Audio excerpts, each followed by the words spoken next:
Whilst there's a heck of a lot of taxes and all that kind of horrible stuff coming, it's how do we push forwards? Blooming hell, business owners are made of tough stuff, aren't they? And it's actually, we always get out of these situations, and it does feel like it's quite difficult at the moment. But what are those kind of ways that we can almost grow and drive a little bit further forwards?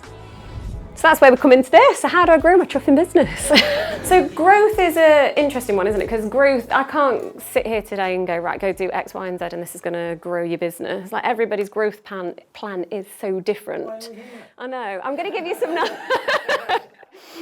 some nice little handy tips and things to think about. But what I want you to almost take away is that there are different routes for me to go down, and I don't have to do the major step change or something like that. There are different options for me, because there are two major things here. You can grow and do the 1% improvements and almost keep tweaking, and that can make obviously significant gains.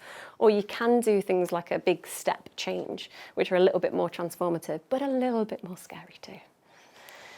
So I wanted to start with Thomas Jefferson's quote from 230 years ago, and it's still probably as relevant today. So if you want something you've never had, you must be willing to do something you've never done. So with that in mind, these are the bits I wanted to go through in terms of choosing to change, how we're going to get from where we are today to where we want to be, understanding some of your numbers, and then looking at some different strategies to grow your business. We'll talk about that step change and then the accountability. Now, I've given you all notes because the major part is failure to act. Like, how many seminars, events, or anything like that do we go to that it's amazing and we go out and we buzz and then we go, oh, actually, you kind of forget about it a week's time, don't you? Because we're spinning so many plates. So on the way out as well, I'd love you just to grab a Post-it note, put it in the purple Easter egg bucket of just one account, which came from Trey, of one thing that you're gonna keep yourself accountable. One action. It could be tiny. It could be bulk food processing Batch cooking was the term I was after with Rob on a Sunday. But yeah. So with that in mind, we obviously have to choose to change. The first bit's awareness that we need to change, which is a massive thing, isn't it? Because this could apply in anything, and this feels like I'm going into your realms a little bit here. And then acceptance that we are actually going to move forward with it. And it's action that we really get stuck in. That's the point where we know we need to change. We're aware that we're going to do it. We're accepting of it. But actually doing that next step is incredibly difficult. Accountability is a game changer. We know this well in terms of actually having someone to keep you accountable rather than your spouse. My husband does not tend to have so sorry if you watch this back, but he doesn't always have the same viewpoints as to how I want to operate business, and actually that could sometimes end in disaster. So probably don't recommend you use your spouse. And then acknowledgement. So getting from A to B, and I will pick up my notes just so I don't go completely off track. You've got to know where we're coming from now, as in what's our position today, and that's really all about understanding the numbers of how we're going to get to where we want to get to. So this could just be understanding what you want to earn. So actually, how much do I want to take out of the business? How much holiday do I want to take? Like, what does it all look like? It doesn't necessarily need to be, I want a £2 million business or something. It's actually looking back and kind of assessing what we want from our business. Like, what's the roadmap that we want to deliver? And then it's then actually starting to do, I bloody love a one-page plan. more than I should have said chuffing. Having a one-page plan of everything in one place, really succinct in terms of going, what are my actions? What do I want out of my business, firstly? How am I going to get there? And breaking that down into 3 quarters. Who are my clients? What's my vision? What's my values? All that kind of beautiful stuff. Not overthought, not in kind of 60 pages like this wad of paper here. That you keep in your drawer and you're never going to look at. But actually using that as well for your team. So you can, the one that we use, it does have what we want out of the business as well. You can do a version that you take that bit out and stick it on the walls so everybody knows where you're going and that kind of direction. And then it's the accountability again, isn't it? It's actually someone turning around and saying, got a lot of paper here, you're not on track, or why are you not on track? Has something just changed? Is, you know, if that's, I always say the river does change, like as in we always get to the same destination, but you may bend and meander and may take a slightly different route. As long as it's got that wider vision on it, that's the main thing. Oh, you see, I love going to the flip chart. I really, really like the concept of starting with, and I'm going to have to do the numbers, so I'm afraid there's no other accountants in the room and I rely on a spreadsheet, so I might need your help for this. But in terms of starting with the bottom, so almost going, well, actually, if I want to take, shall we work with easy maths, 100,000 out of the business, I'm actually going to use that as my basis of that's how much I need to earn.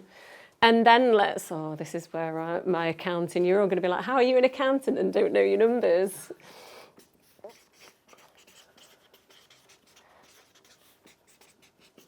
So we're going to add a corporation tax on. I'm going to go for 25,000. It's not going to be completely right because we need to gross it up. So we know then at the very bottom of this, we need to earn a net profit of 125,000, assuming we're going to take that out as dividends, just because it's probably the easier route to think about at the moment. Once you've then gone, actually, I've got £200,000 of costs because I've got wages, I've got office costs, all that kind of thing. They're all my kind of fixed costs that I know that are coming. Now, if you're a service business, that might be it. The 325 might be the target that you need to hit in terms of your revenue to help you deliver that amount, almost having that bottom-up budget. Whereas if you're a retailer or something like that, and perhaps you've got a 50% margin, trying to keep it dead simple, you then know that you need to hit 650,000 revenue to be able to deliver that 100,000. So it's always worth almost doing it. It's really crude and quite basic, but actually that is that possible? Based on how I'm wanting to achieve, that number can obviously change to whatever you need it to be. And you may do this from a different perspective as well of going, well, actually, I want a net profit, but that's for growth. I want to be able to invest in a bit of kit or, you know, all those kind of things. So actually working backwards and going, well, what's that revenue? Now that number looks a little bit scary, but then start dividing that by, if you work in quarters, by 4, or if you work in months, working it out and actually starting to track it based on... If I looked at my notes, what was the magic 50% that it doubled? Oh, gross profit margin. Okay. Yeah. So you've got then, in effect, I've kept my numbers dead easy. Yeah. 325,000 a cost of sales, so that might be the raw materials to make your products. But no, thank you for that. That's a good spot. And I think it's being aware of these, isn't it? So actually budgeting at the start of the year and then almost keeping yourself to account on those so that when you're looking at your numbers, are you on track? Are we off track? Do we need to make any changes? What do we need to invest in? That kind of thing. Oh, your dashboard. They're not for everyone. Different KPIs are relevant for different people. But if you're a manufacturer, you want to know what your gross profit is, so that 50% there. You want to know how much waste you've got, what's the cost of reworking, and how many days is it taking us from the very start of building it to selling it. And then how long, obviously, our customers take to pay us. So debtors days, kind of keeping an eye on how long your cash is tied up with debtors. And then as a general rule of thumb for retailers, and I know we haven't got any retailers and manufacturers today, it's very similar. So it's what are our sales? What are our gross profits? What's our average client spend? And how often are our clients buying from us as well? From a service base, again, you're probably looking at like a net profit percentage. So actually, what am I achieving? Service-based businesses get this kind of wrap of you should be at about 33% net profit as a bottom line. But again, these are all in what instance, if you're in a high growth state and you're investing a lot in kind of admin costs and people ready, I don't want you to kind of just look at general numbers. So whilst we kind of say these are things to track, don't get too sucked in by what industry averages should be.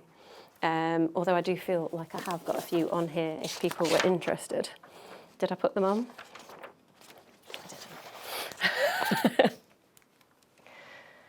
Okay, and then how do we maximise fuel efficiency, in effect. If we're looking, whilst we're in the vehicle, we're obviously the dashboards, where we go in, how much fuel we've got, all that kind of stuff, so keeping track of those KPIs. But we also want to know, well, how far can we go on this fuel tank? How can I maintain it in the best way so that I'm not having to take it to the garage every couple of years? So setting an annual plan, doing that one pager and looking forward's a great idea. And if anyone wants a template, I'm happy to share it. Set your annual budget. That's obviously crude, but do that alongside the idea of looking at, well, where are my expenses going, and reviewing through it. And then also just look at what's the most important things for you as those KPIs. So what metrics might they be? Do you need to look at your gross profit? Do you need to look at revenue per staff member is a really good one as well for a service-based business. How much income are you actually generating per team member? And then the independence again. Marketing flywheel. I'm not the marketing specialist in the room today, but we'll go through this. There's a couple of others. Obviously, it's this whole process of we're wanting to convert strangers into prospects, customers into promoters. And by doing that, you're obviously looking to attract those strangers to you, engage them, so it's dead easy to shop and buy from you. And that's where obviously all the lovely marketing people come in. Delight them, and obviously that's sales. We've got another lovely sales. I could have just done a panel, couldn't we? And then obviously actually delighting them with the service that we actually deliver and getting around that nice and quickly. So I wanted to go through 7 different strategies. Are you with me? Yeah. So increase customer retention, and I might have to go to the flip chart in a minute. So it's 6 times easier to sell to your existing clients than it is to new. Scary, isn't it? It's crackers. So it's actually looking at your existing client base and looking at how we can retain them, so delight them, all that kind of thing, is the best route forward. I have got some industry benchmarks on this one. So, retail, 63%. Professional services, 84%. Telecoms, anyone in telecoms? 78%. IT services, 81%. So, it's a really good thing to almost look at how many of my customers actually retain, how many am I keeping on a consistent basis, what's my kind of churn. That's a bit of a techie point. So they're definitely worth, and again, don't necessarily think about what the industry averages are, but it's quite a nice benchmark to then go, actually, am I keeping clients? What's the issue? And it's all the customer retention stuff, that kind of memberships, all that kind of things where we can keep the conversation going, cherishing and keep treating your clients, just special, VIP, and that cultivating that loyalty as well. And nothing goes better than handwritten notes and things like that, does it? Loyalty programs are a great way here of kind of trying to enhance that feedback and also training your team, because that's a huge bit, isn't it, as well, in terms of making sure that they understand it. 6 times easier. Generate more leads. Don't come and speak to me on that one.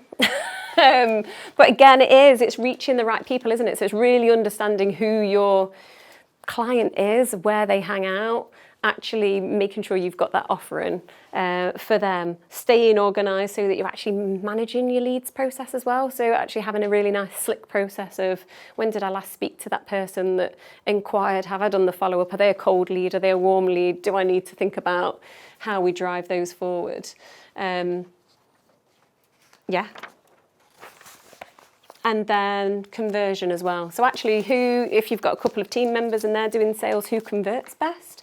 Why do they convert best? Is there a certain pattern that they do? Are they, and actually maybe speaking to someone like Kim in terms of actually building that client real relationship focus in terms of going, how do we really sell in the right way? We're kind of selling to serve, aren't we? We're not kind of the old trade windows kind of salespeople, car salespeople. It's actually kind of connecting and realising that our business has got a real purpose for what they need.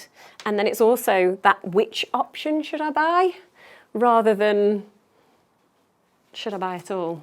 So packages can be a really good way of actually giving different options for different events and trying to capture people sounded a little bit sinister.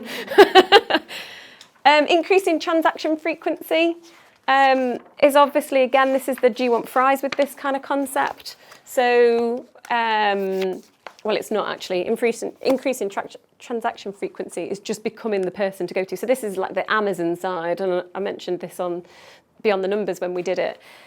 And I'll try and remember the numbers, but if you were an Amazon subscriber, you spend on average about $1,600 American dollars, whereas a Amazon average spend is more like $600. Now, I've not got those numbers completely right, but I don't know if you're the same. It's like you get a Tesco club card as well, don't you? It's like, oh, well, I get my club card points, so yeah, I'll go to Tesco's because that's there. So it's that almost, how can we create that frequency again? That's actually a really good mechanism of how to do it. Obviously staying connected with people so they don't forget you're there, and any kind of perks that are available. And then hosting memorable events. We'll see if we can do some of those. And then the actual transaction value. Now, this isn't always just increasing your price. So obviously you can have huge impacts with small numbers. We were looking at it earlier in terms of, say, each client on average generates you £100 and you've got £60 of costs. We're making a £40 on each client, for example, in that instance. Whereas actually, if you can slightly increase your numbers, you can start seeing the impact that this has. You know, your small percentages is what I'm trying to say, make such significant bottom line impacts. And that could be from bolting on extra services. It could be exactly that, the fries with this instead concept. It could be that you need to increase your prices because has everybody increased their prices in the last 12 months? No. Yeah, and it's so common. It's something really common that we don't tend to look at doing in terms of actually going, I need to increase my prices. I mean, April's a prime example of that, isn't it? We're going to have employers' national insurance increases, national minimum wage increases, business rates increases potentially as well. All of that keeps going. We have to kind of make sure that we're adapting with it as well. Cost of sales, variable costs. So anything connected with what you're selling, it's obviously worth always kind of considering whether you can get better supplier terms, all that kind of thing. Now, again, we don't have many cost of sales in the room today in terms of, you probably just got packages, you know, like software, all that kind of thing. But it's definitely looking at that. And then if you are into manufacturing or retail at any point, it's then going, well, what are the costs, the waste? They're all the things that tend to get missed, aren't they, in terms of going, actually, we're producing this and we know it costs us, say, 50 quid to produce it, but I've had to produce 2. Or I've had someone spend 8 hours on it rather than 3 hours on it. But we'll skirt over that because there's not many cost of sales in the rooms today. And then reduce overheads. It's almost... This is the kind of the worst way to grow, but something you want to do every year because reducing overhead's only going to reduce you to a certain point, isn't it? You're always going to have a certain amount of costs to have. But it's actually looking at what the return on investment of things are. So, you know, you may have software that you've actually got 2 subscriptions for and you hadn't realised there's someone that's got Adobe and someone else has got Adobe across the room. So it's almost kind of fine-tuning, and really recommend looking at it on an annual basis at least, just to go, are there any hidden gems in there that I can pull out and reduce? And are you getting investment from the things that you are paying for at the moment, whether that's accountancy fees, your rent, anything. It's just kind of reinstating that, isn't it? Oh, growth equation. I'm glad it's on here because I would not be able to do this on the flip chart. So I wanted to just go through the impact of the smaller changes. So if you have 765 clients at the moment and you've got a retention rate of 85%, you've got 650 retained clients. If you've got 145 leads each year and you convert them at 50%, you're going to get another 73 clients. So we're going to grow to a total customers of 723. Now, say they buy from you 1.1 times per year on average, and it's £780 per transaction value. Are you with me so far? No. Where do you want me to go back to? Customers. I know, and they're very small as well, even though it's quite a big telly. So you're going to have annual sales, though, of about 620,000. And then if we went, actually, after all of our costs, we're going to have expenses of £132,000. Now, I've put in the valuation side as well. So if we've got a net profit of 53, okay, cost of sales is 70% plus you. Sorry, I've not done all the numbers on here, so there's a little bit of a mysterious way of getting to 53,000. And if you did it on a net multiplier of 3, which is quite common for smaller businesses, but again, all of this is subjective, you get a valuation of 160,000. But what I wanted to show is if we start changing things slightly. So if we keep the existing clients and we retain a little bit more, 5% just by doing some loyalty programs, some nurturing, some caring, we retain a lot more clients. If we can get our conversion rate down, I've done, so I have been sceptically, I guess if we're keeping more clients, we don't want to be taking on as many clients, and we want the right clients as well at the right transaction values. We're going to now have 754 clients. If you can get them buying a little bit more frequently because they know you're there, you're connecting with them, you're going to events with them, that kind of thing, and you can up that transaction value just by a small amount, £20, massive increase in annual sales. Is that shrinking though, because your existing customers, total customers have gone down? We've got up to 754 unless that math doesn't work. From the existing customers with 765. The very first. Oh, was it? So I guess have I put two different things? Yeah, I've just done different numbers, but you can see the same concept, can't you? Yeah. Have I done that really? 700? Oh, 723. But you started with 765 yes, last year. Yes. So this year you've got fewer customers. Yeah, so you've started the year with more. Yeah.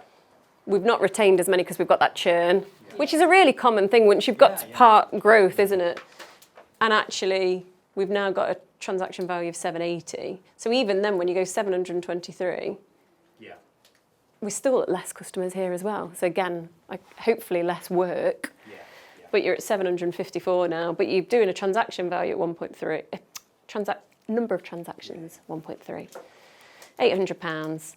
Your expenses are going to perhaps go up because you've done some extra work, but your net profit's significantly different. And I think it's just it's the small steps, isn't it, that make such a big difference. And that's where I was saying no one's path's the same. But actually, if you can kind of work on sorting a few of these little bits out as you grow through, it makes a massive difference in terms of the valuation of your business at the end as well. But again, when we get into this position, where we're almost worried about how the economy is, and we're really concerned about actually people are starting to reduce their prices, maybe I need to follow suit. We're kind of almost grasping at some of those last, there's a customer there that I could serve, so I'll just do it at a huge discount. It does do this weaker differentiation. We struggle and it kind of has this cycling effect. So it was just a reminder to make sure we don't do that. And then the step change thinking is very much, and I'll use Uber because we all know Uber. These are the big pivotal things to think about. Like, we talk about it even in terms of subscriptions. Who would have thought that you could have bought flowers or foundation makeup on a subscription basis at one point? All these industries at some point had that, nobody else does that in my industry. And I know that's a really hard thing to hear sometimes, isn't it? In terms of going, well, that's not going to work for accounting. That's not going to work for anybody. But actually, it's sometimes that step back, isn't it? To go, but what if? What if I could dream that a little bit bigger and go, what would we want to see? What would that big step change be? Because obviously Uber, their whole thing was, what were the frustrations when you used to pay for a taxi? Have I got enough money? Have I got the cash to pay them? I'm concerned. Where's going to be the ATM if I haven't got enough cash? Do they accept debit cards? Because not all of them have that. I mean, it used to be that you had to have the cash as well, wasn't it? Whereas you can just walk away. You're not worrying about paying them. It's the fact that you didn't know whether your driver was going to turn up on time, whereas now you can go, oh yeah, I can have that last drink. I don't go to the bar often, I've got 2 young children. I can finish that yoga class. I can finish that yoga class, that was a better one, because I've still got time to do it and I know where my driver is. Or if you're somewhere that you don't know, you can see that the driver has pulled up to the right place or literally comes to the pinpoint. It's quite crazy, isn't it? And you don't need to schedule. But the crazy thing is, obviously, Uber don't own any of the taxis either. The incredible thing is that yeah, I mean, if anyone thinks of the idea for accounting, let me know. But what I want to kind of come back to again is Albert Einstein, isn't it? In terms of, we've got 4 different options of, do we do nothing? Do we retreat because we're overwhelmed and it's easy to be procrastinate? Oh, we're talking about procrastination today. Do we take normal amounts of action? So do we slowly kind of step away at some of those 1% improvements? Can we focus on lead generation a little bit more, and then can we move on to our sales process? Or maybe the other way around might be better.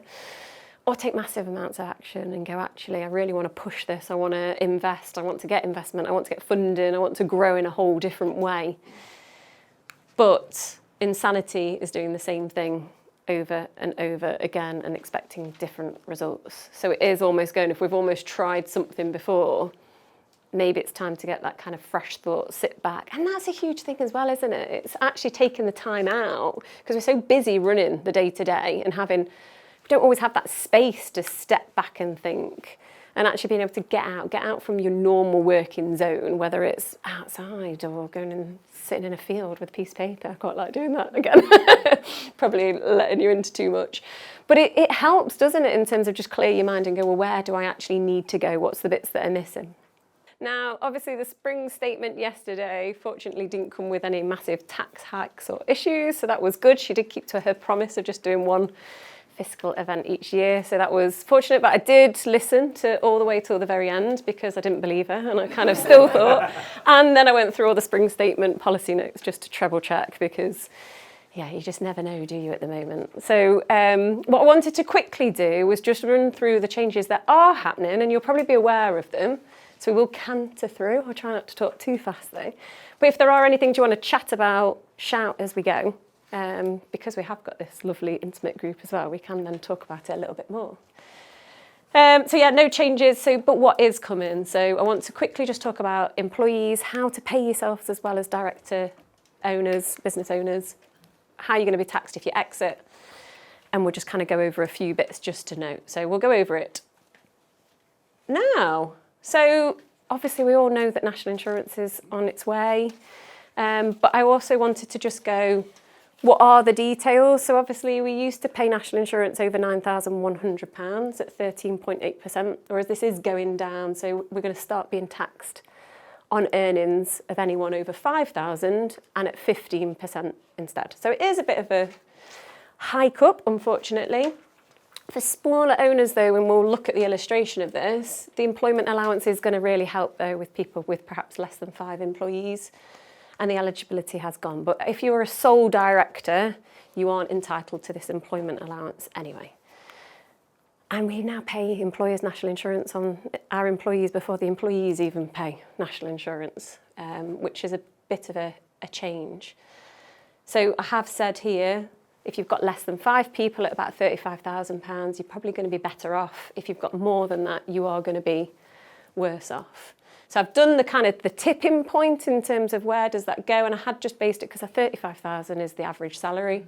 So you can kind of see if you're at these smaller numbers with staff, you're actually a little bit better off, and actually it's going to cost a heck of a lot more as we go further down that chain. I also wanted to obviously, because national minimum wage is obviously on the rise as well, so it's going to be £12.21 instead of £11.44. But again, if you've already used your employment allowance elsewhere on your employees, it's actually going to cost you an extra 9.4% because you're going to pay your employer's national insurance on it as well. So it's just something to kind of keep in mind when you're budgeting forwards. And obviously the 18 to 20-year-olds is going up to £10 as well. I think it was like £2 something when I was younger. And then the last one, in employees' statutory sick pay, obviously great initiative, but there's not going to be that 4-day waiting period anymore, so you're going to pay sick pay from day one. So it's definitely something just to bear in mind when you're kind of budgeting forwards. Directors, if you're a client, you should know how you're going to take your salary next year. But in terms of how should I take my money now, there are so many different things to kind of consider. So whilst there is a bit of a rule of thumb, corporation tax we know has not changed, so we're at this 19% if you earn profits up to 50,000, and then anything over we're getting towards that 25% bracket, and that middle bracket is just trying to get you on an even percentage to 25, but it does come with very costly percentage as you slip over 50,000. So you really want to be trying to help get some of those tax efficiencies down.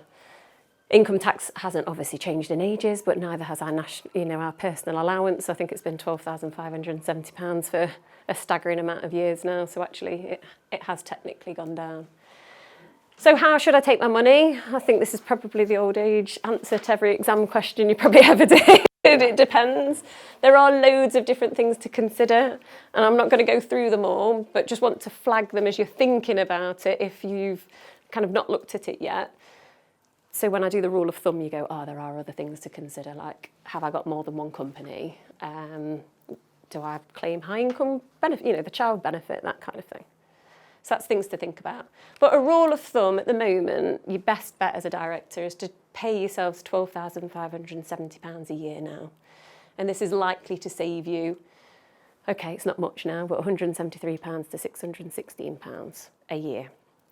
That will depend if you've got any other income or anything like that. So it's just something to bear in mind. I'll only skirt over these ones. You heard when you're selling your business now in terms of business asset disposal relief. If we sell a business today, we're going to be taxed at 10% up to the first million. But actually, in a fortnight's time, we're going to be taxed at 14%. And the year after, we're going to be taxed at 18%. And obviously, the capital gains rates are only 18 and 24%, so we're kind of getting close to that. So all the blood, sweat and tears we build a business, actually the capital gains tax relief on it's not as good anymore. So I've done a few examples. So if we sell a business in 2 weeks' time instead, it's going to cost us 40,000 extra in tax, which is a little bit scary. It really is, and it gets worse obviously when you go over the £1 million mark, which I'm sure we'd all love to sell our business for £2 million today, but you can kind of see that big impact it has as we go forward.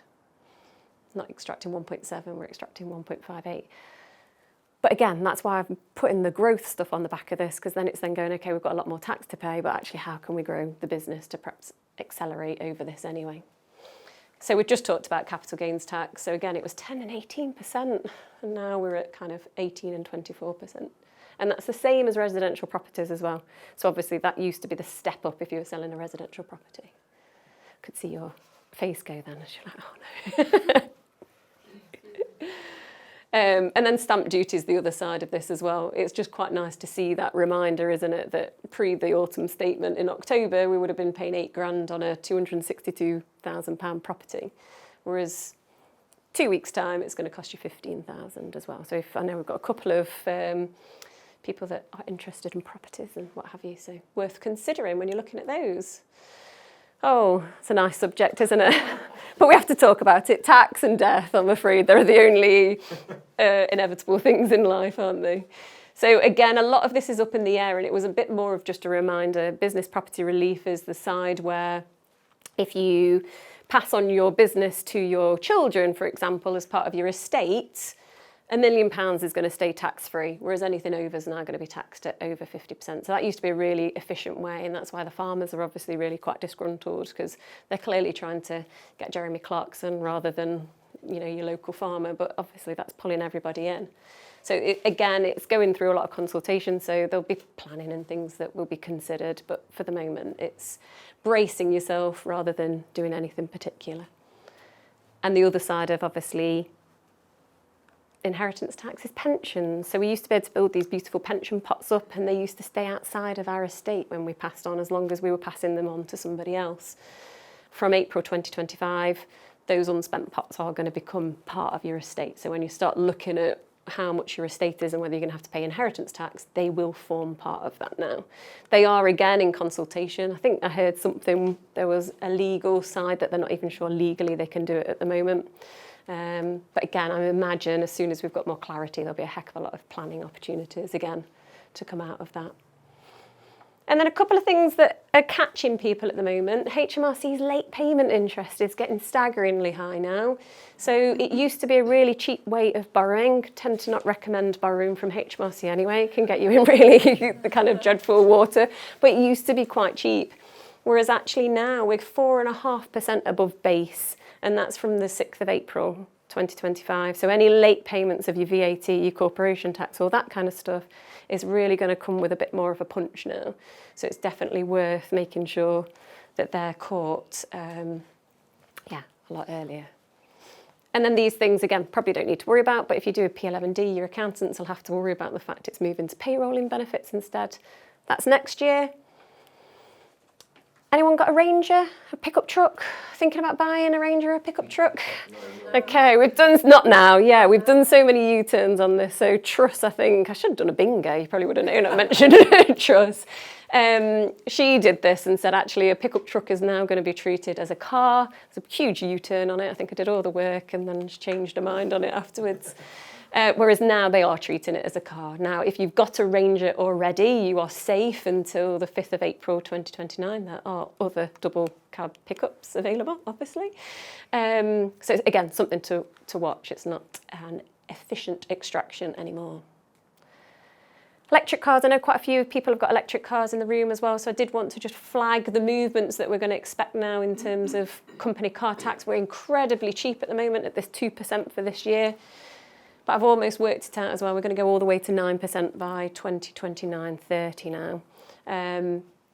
Worked out the tax element of this as well. And what we're going to be doing is probably around this point as well is almost going, when's it become more efficient to hold it personally as well? So I own my car through the company and I will keep doing those calculations each year to go, actually, when I'm paying for make sure you put in your insurance, your MOTs, your services, anything connected with your vehicle going through the business as well.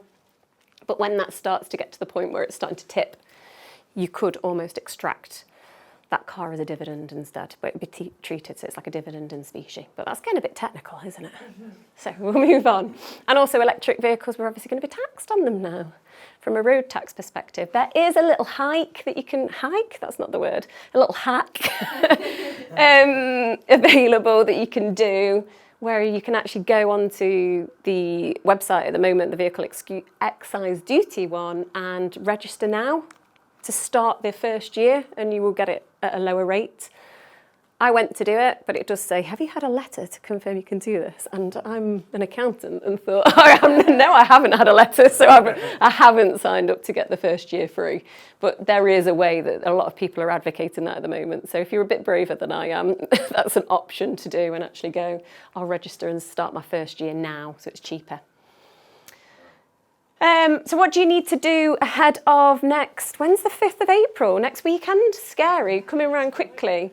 I'll send the checklist out for anyone if they want it afterwards as well. It was on the newsletter. But ISAs, just making sure you've contributed to your ISAs, making sure you've done your pension contributions if you're wanting to do any of those as well.